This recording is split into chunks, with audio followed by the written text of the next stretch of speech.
네, 이제 지금 학년 초에 해야 할 많은 업무 중에 이제 권한 관리인데요. 처음 권한을 해보시는 분은 이게 되게 복잡하다고 생각하실 것 같아요. 그래서 이제 또, 문제는 내가 권한을 주고 상대방이 어떻게 보이는지 볼 수가 없기 때문에 처음에는 굉장히 시행착오도 있고 불편하실 텐데 몇 번 주다 보면 또 금방 하실 수 있으시니까 이어서 하겠습니다. 권한관리 지침인데요. 선생님들 어쨌든 이 권한 부여에 대해서 굉장히 엄격하게 지금 관리가 되고 있잖아요. 선생님들이 사용자 권한 관리의 적법성이나 절차의 적법성을 확보해서 업무의 적정성을 수행한다라는 게 있고요. 자, 이런 부분은 그냥 넘어가겠습니다. 시간 되실 때 보시고 이제 한눈에 보는 권한 부여 방법 이렇게 되어 있는데 네. 자, 중요한 것은 이 권한은 우리가 기관 마스터라고 하는 우리 학교 인증서 있죠. 이 학교 인증서는 원래 교장 선생님이 하셔야 되는데 교장 선생님이 업무를 하실 수는 없잖아요. 그래서 학교에 학교 권한을 관리를 할 수 있는 관리 담당자를 지정하게 되어 있습니다. 그래서 권한 관리자를 지정하는 것을 내부 결제를 통해서 학기 초에 받아두시고 이제 지금 2월, 3월에 계속 권한을 부여하실 텐데요. 이제 중간에, 학기 중간에는 또 선생님들의 복무가 계속 변동되기 때문에 중간중간 바뀌어야 하는 부분도 있어요. 어쨌거나 중요한 것은 우리가 권한이라는 부분이 기관의 마스터를 주는 것이 아니라 기관 마스터를 이용해서 학교 권한 관리자에게 부여를 하고 그 권한을 받은 학교 권한 관리자가 이제 선생님들에게, 사용자에게 권한을 부여하게 되죠. 바뀌는 부분을 권한 보유 대장 내부 결제를 내야 한다라는 부분이고요. 이제 선생님들의 이동이 있다면 권한을 삭제한다 이 부분이 있습니다. 자, 여기 이제 용어가 굉장히 처음엔 헷갈려요. 저도 지금 권한을 주는 업무를 아는 지 오래되다 보니까 헷갈릴 때가 많아요. 자, 일단 이제 1단계 사용자 그룹 등록, 자유 권한 부여, 자유 권한 승인, 뭐 단위 업무 등록, 사용자 그룹 등록, 비슷비슷하죠. 그다음에 사용자 그룹과 단위 업무 연결하기, 사용자 그룹 등록, 자료 권한 부여, 자료 권한 승인. 자, 그림으로 보시면 편합니다. 자, 우리도 처음에 인증서 유효기간 아마 2년에 한 번씩 만료되죠. 인증서를 개인 인증서 관리하듯이 학교의 인증서도 학교 권한 관리자가 이제 관리를 해주셔야 되는데 유효기간을 놓치면 좀 불편하죠. 그래서 인증서 발급 관리 메뉴 한번 보시고요. 자, 학교에서 권한을 관리하는 학기 초 업무입니다. 학교 권한 관리자를 지정한다. 어떻게? 학교장이 학교 권한 관리자를 지정해서 기관 마스터 및 권한 관리를 위임한다. 그리고 그 위임은 내부 결제를 통해서 이루어진다라는 거고요. 이미 선생님들도 다 이전에 이런 기한문을 쓰셔서 관리하고 있으실 거예요. 이전 전년도 담당자 했던 거 보시고 하시면 되고요. 만약에 없다면 이 자료를 보고 하시면 됩니다. 자, 학교 권한 관리자에게 부여 가능한 권한 부여하기. 자, 기관 마스터는 학교의 인증서예요.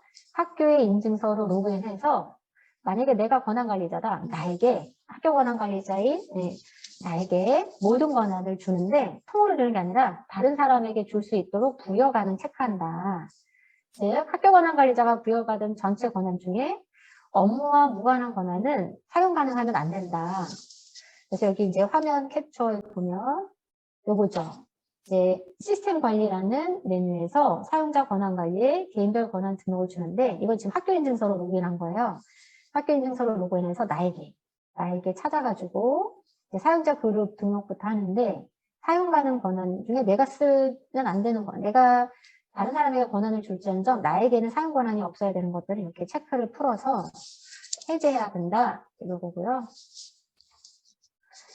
권한 관리를 위임받은 학교 권한 관리자는 학교장 결재가 된 업무 분장을 기초로 모든 교직원에게 관련 권한을 부여한다. 학교 권한 관리자는 기관 마스터가 아닌 본인 개인 인증서로 로그인해서 권한을 관리한다. 즉 기관 마스터로 권한을 부여하지 않는데 그 이유는 기관 마스터를 주면 마스터가 됐기 때문에 누가 임의로 사용했는지 알 수 없다는 거죠. 그래서 나를 통해서 내가 누구에게 줬는지를 확인하기 위해서 이렇게 한다는 거고요. 이제 권한 부여를 완료하면 권한 부여에 대한 기록을 유지해서 이 권한 보유 대장을 내부 결제하는 것을 권장한다. 이 권한이 너무 많기 때문에 대장을 첨부해서 하는 방법도 있다. 이제 선생님들에게 어떤 권한을 줬는지를 첨부 파일을 이용해서 대장을 붙여주면 된다 이거고요. 여기 보면은 이제 대장의 예시가 나와 있는데 사용자 그룹 권한은 이런 식으로 표시가 되고 자료 권한은 이런 식으로 표시가 돼요. 보여지는 설명이 조금씩 다르죠. 뒤에서 사용자 그룹은 뭐고 자유 권한을 먼저 설명하겠습니다. 그래서 내부 결제 시 앞에도 있었지만 이렇게 아까 그거는 나를 학교 관리자로 지정한다는 내부 결제고요. 아이고. 이거는 학교장이 그러니까 기관 마스터로 나에게 권한을 준다는 거고, 요 뒤에 것은 내가 학교 관할 관리자로서 선생님들에게 업무 분장에 따라 이렇게 주겠다, 이렇게 줬다라는 부분입니다. 그래서 두 가지가 필요한 거죠. 내부 결제가. 내부 결제 두 가지가 필요합니다. 자, 근데 내가 장기 출장 또는 장기 어떤 복무를 들어가게 됐어요. 그러면 이제 그 다음에 또 권한 관리 대행, 대결자처럼 대행자를 지정하는 거죠. 그래서 우리 학교 권한 관리 대행자를 기간을 줘서 누구에게 대행하게 하겠다. 바뀝니다. 네. 학교 권한 관리자는 교사의 임명, 교사가 임명되거나 해면되는 계획이 발생할 경우에 업무 분장에 따라 권한을 회수하는 부여하고, 새로 부여한 권한 변동 또는 폐지된 권한에 대한 기록을 유지한다. 예를 들면 학기 중에 담임 등동이 꽤 종종 있잖아요. 휴직 들어가시는 선생님들 때문에. 이럴 경우에 이 관리 대장을 이용해서 누구에게 어떻게 줬는지, 그리고 또 어떻게 회수했는지의 기록을 남기는 것이 좋다라는 거고요. 만약에 이 출산휴가처럼 뭐 석 달을 권한을 사용하지 않는다면 권한을 삭제하는 것이 바람직하다. 근데 이때 사용자 그룹은 삭제하지 말고 조직 권한을 삭제하는 것이 여러모로 편리하다. 예를 들어서 내가 사용자 그룹이 담임이다. 그럼 담임은 받아야 되는 권한들이 담임보다 뭐 내가 학년부장이다. 학년부장들이 해야 되는 쭉 여러 업무가 있는데 그걸 나중에 주는 것보다는 조직이라고 하면 A 고등학교 권한만 뺐다가 A 고등학교를 다시 넣어주면 보이게 되거든요. 조직 권한을 삭제하고 주는 것이 편하고 권고한다. 네, 그 얘기고요. 전출하시는 선생님은 정확하게 3월 1일자로 다 권한이 삭제됩니다. 자동 삭제됩니다. 네, 휴직자도 휴직하는 권한이 자동으로 중지됩니다. 근데 인사 이동이 끝난 이후에 검색되는 교원의 사용자 그룹을 임의로 삭제하면 안 된다. 자, 근데 이제 이런 경우가 있어요. 지금 2월 달에 선생님 이동이 있는데 아직까지는 나의 소속이 2월 28일 가지고 3월 1일부터는 B 학교의 권한을 갖게 되잖아요. 근데 이제 B 학교에서 나에게 권한을 줄 때 발령전 임시교원을 하면 내가 이제 3월 1일자로 B 고등학교 갔을 때 그대로 인계받기가 쉬워요. 근데 이것을 그렇지 않고 사용자 관리를 하게 되면 3월 1일자로 다 리셋이 돼요. 그러니까 애써서 권한 주고 나서 날려버리는 상황이 벌어지기 때문에 우리 학교에 새로 오시는 선생님에게 권한을 주겠다 그러면 발령 전에 임시교원을 ABCD라는 이름을 주고 ABCD에게 뭐 교과 권한과 담임 권한을 다 준 다음에 실제 뭐 홍길순 선생님 오시면 ABCD 권한을 홍길순 선생님에게 넘겨주는 거죠. 그러면 선생님의 전출입으로 인한 권한이 리셋되는 것을 방지할 수 있다는 겁니다. 네, 하나의 요령이죠. 자, 그러면 지금부터 용어가 굉장히 헷갈려요. 아까 뭐 자료 권한, 시스템 권한, 페이지, 뭐 주제기 있는데 화면 구성으로 설명을 드리겠습니다. 나이스에 처음에 딱 들어가면 제일 위에 이렇게 파란 메뉴가 있죠. 시스템 관리, 업무 승인, 교육과정, 학적, 성적 있는데 요게 대분류 큰 분류입니다. 큰 덩어리, 업무 덩어리. 자, 이거 업무 메뉴 안에 보면 학적을 선택하면 학적 안에는 기본 학적 관리, 뭐 위탁 학생 관리, 뭐 등등이 있죠. 이제 그랬을 때 기본 학적 관리 밑에 쭉 여러 개의 또 메뉴가 있는데 이 메뉴가 바로 페이지. 페이지라고 하면은 요 한 페이지로 나타난다는 거예요. 기본 신상 관리를 클릭하면 이 화면에 기본 신상 관리 페이지가 뜨죠. 여기다가 만약에 학적 현황 조회 하면 여기 학적 현황 조회 한 페이지가 딱 뜨죠. 즉 이 페이지가 이 메뉴가 요 페이지를 뜻합니다. 근데 이 페이지는 보이는데 내가 학년반을 선택할 때 여기 학년반을 선택할 수 없어요. 이거는 1학년 1반의 자료에 접근할 수 있는 권한이 없는 거예요. 이게 자료. 자, 기본 신상 중에서도 몇 반의 자료에 접근할 수 있느냐 이게 자료 권한이에요. 이 밑에가 페이지고. 그래서 제일 많이 헷갈리는 게 교과는 교과, 학년반, 동아리인데 학년반을 줄 때 제일 주의하셔야 될 것 같아요. 자, 다시 한번 보면 페이지는 메뉴명을 클릭했을 때 나오는 이 화면이 페이지. 자, 이런 페이지를 여러 개 묶어서 하나의 단위 업무로 우리가 이미 지정을 할 수가 있어요. 그 단위 업무. 자, 그 단위 업무를 같이 쓸 수 있는 그룹들이 있죠. 담임 그룹, 뭐 학년 부장 그룹, 이런 식으로 또는 무슨 학교에서 어떤 용도별로 동일하게 줘야 되는 그룹들을 묶을 수 있고요. 자료 권한은 말 그대로 몇 학년 몇 반, 무슨 과목, 무슨 동아리, 실제 내가 접근할 수 있는 자료의 범위를 알려주게 됩니다. 그리고 학년반 권한은 학년반 말 그대로. 그다음에 교과목 권한은 이제 교과 담당 교사로서 그 교과의 성적을 처리하거나 뭐 조율할 수 있는 권한이고요. 자, 담임 교사는 아까 그 교육과정 편성할 때 했지만 담임으로 끌어다 놓는 순간에 권한이 부여돼요. 그래서 담임으로 끌어다 놓은 사람이 나의 메뉴 권한 관리, 교무자의 권한 승인 관리에서 권한 승인을 해야만 담임으로서 그 생활 기록에 접근할 수 있다고 했죠. 교육과정 담당 교사는 교과목을 일반 과목 개설하는 순간에 그 교과에 대한 접근 권한이 다 선생님들에게 부여가 돼요. 이 사람들 승인 요청을 해야 되고, 자, 동아리는 동아리를 배정하는 순간에 권한이 따라가죠. 그러니까 담임과 교과목과 동아리는 그 업무를 배정하신 선생님이 등록 요청을 해서 권한을 주게 됩니다. 그러니까 제 선생님들이 혼동하는 게, 나 이게 안 보여. 권한 담당 선생님 확인해 주셔야 돼요. 권한 담당 선생님은 담임이나 교과목이나 동아리 활동에 직접적으로 관여하지 않기 때문에 못 보시는 경우가 많아요. 그래서 내가 교과로서 못한다 그러면 교과정 편성 담당자한테 얘기해야 되고, 담임으로서 못 본다 그러면 일부 담임 권한은 이 담임 편성하는 순간에 따라간다. 보시면 되겠습니다. 자, 그럼 권한을 어떻게 하면 쉽게 줄 수 있느냐? 이렇게 덩어리를 보시면 되는데, 첫 번째 단계가 단위 업무를 등록하는 거야. 자, 이 단위 업무는 어떤 연관성을 가진 업무의 덩어리죠. 그럼 그 단위 업무에 화면을 볼 수 있는 페이지를 하나씩 꽂아주는 거예요. 그래서 이걸 정의해 놓는 거예요. 예를 들어 아까 학년부장 업무다. 그럼 학년부장은 출결 현황 볼 수 있어야 되고, 학생들의 학교 생활 기록부를 조회는 할 수 있어야 되고, 기록하면 안 되죠. 조회는 할 수 있어야 되고, 그 다음에 뭐 학생들의 뭐 학기말 성적을 조회했으면 좋겠고, 이런 것들이 있죠. 학년부장으로서 학생 생활지도에 필요한 업무들을 정해놓고 거기다 페이지를 집어넣어 주는 거예요. 실제 메뉴로 볼 수 있는 페이지를. 자, 이렇게 해서 하나 등록해놓고, 이제 이 단위 업무를 사용하기 위해서 사용자 그룹을 넣는데, 학년부장이 1학년부장, 2학년부장, 3학년부장도 이 단위 업무를 해야 되지만, 교감 선생님이나 교장 선생님도 출결이나 학교 생활 기록부 조회나 아니면 학기말 성적을 보실 수 있잖아요. 조회는 하실 수 있어야 되잖아요. 그런 사용자 그룹을 등록하는 거죠. 그래서 뭐 부장 그룹, 아니면 무슨 뭐 땡땡 그룹 이런 식으로 해놓고 크게 덩어리를 정의했으면 거기다 이제 사용자 그룹에 사용자를 꽂아주는 거죠. 그리고 나서 이 사용자 그룹에다가 단위 업무를 집어넣어주면 이 사용자들은 단위 업무에 정의해둔 모든 페이지에 접근할 수 있는 권한이 생깁니다. 그래서 우리 학교의 업무 체제에 제일 맞게 사용자 그룹을 생성해서 권한을 부여하면 된다.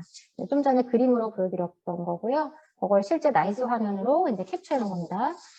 자, 이제 시스템 권한 관리자세요.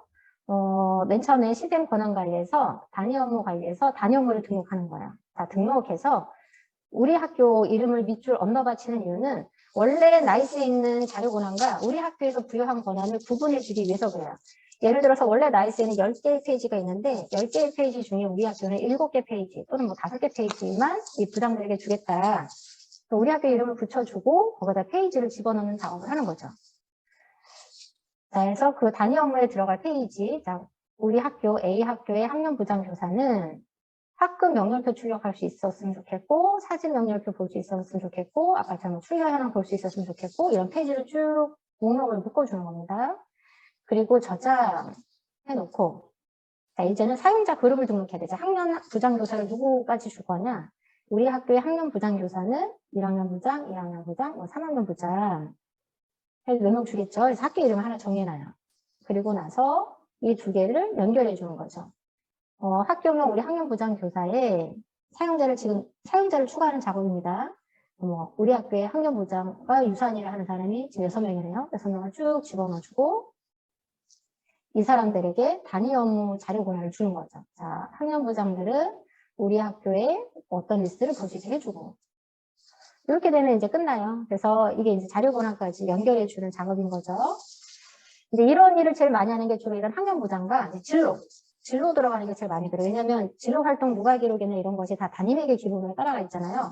근데 우리 학교에서는 뭐 수업 실수가 적은 선생님에게 진로 활동을 뭐 담당하게 했다. 이 선생님들은 그 반 담임이 아니기 때문에 볼 수 없는데 이분들에게 이제 진로 활동 영역에 해당하는 페이지만 묶어주는 거죠. 그럼 그 선생님들은 누가 기록하실 수 있죠.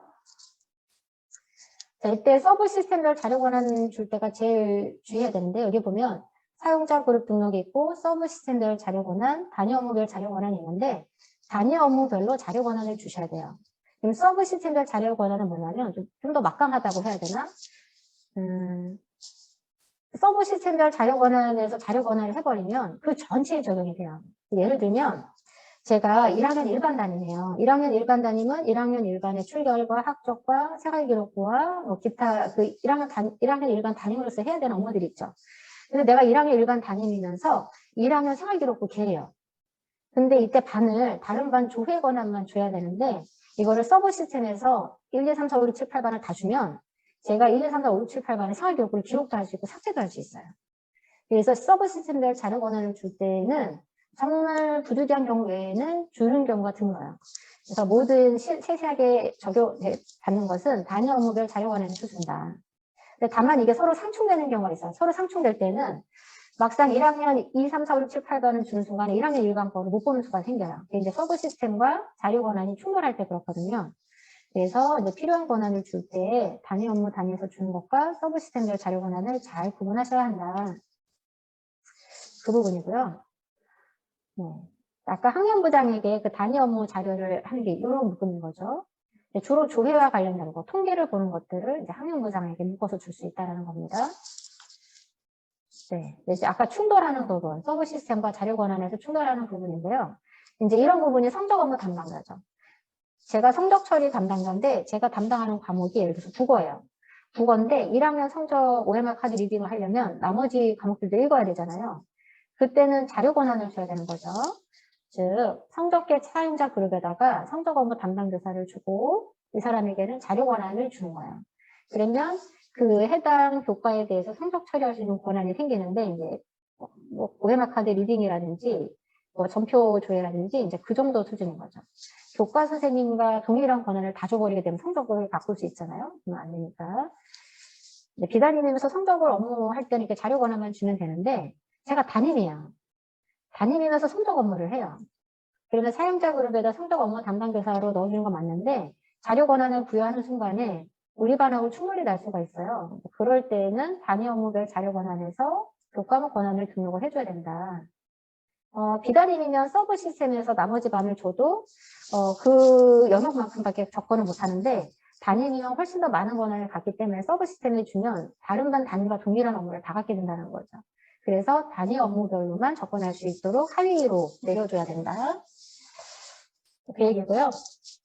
이제 새로 오시는 선생님들한테 교육과정 편성을 하고 싶은데 그분들 오실 때까지 못하고 있으면 답답하잖아요. 그럴 때 이제 임시교사를 등록할 수 있는데 이게 바로 발령전 임시교원 등록이에요. 그래서 임시교사 등록해가지고 사용자명을 뭐 국어 A, 뭐 영어 B 이런 식으로 주고 이게 아마 숫자랑 알파벳만 될 거예요. 또 그 사람에게 필요한 이제 뭐 교과나 이런 것들을 주죠. 한글도 다 되네요. 그래서 이 선생님에게 할 수 있는 교과나 담임 권한을 다 준 다음에 이제 3월 1일이 딱 되면 이제 정 선생님이 오시겠죠. 실제 그 역사를 하시는 정 선생님이 오시면 역사 기간제 교사에 해놨던 것을 정 선생님에게 권한 이양 하면 리셋되지 않고 잘 넘길 수 있다. 하나의 요인이죠. 선생님들이 올 때까지 아무것도 못하고 있으면 시작이 어렵잖아요. 이렇게 임시교원을 해줄 수 있다. 자, 임시교사는 개인별 권한 등록 메뉴에서 임시교사가 줘야 안 돼. 실제 등록부 사용자 명단에 줘야 되는지 확인할 필요가 있겠네요. 그래서 권한을 이용하는 순간에 임시교사 아이디는 자동으로 삭제된다. 임시교사로 편성되어 있던 아까 역사기관대 선생님이 정 선생님을 다 바뀐다는 거죠. 자, 이양이 되지 않고 문제가 된 것들이 있다면 어쩔 수 없이 추가로 좀 부여하면 된다. 이거 훨씬 수월하겠죠. 이거예요. 2월에 미리 싹 다 준비를 해놨는데 3월 1일자 발령 생기면 삭제되기 때문에 선생님들의 사용자 가져오게 하지 말고 임시교원 등록을 해서 해라. 자, 그 얘기입니다.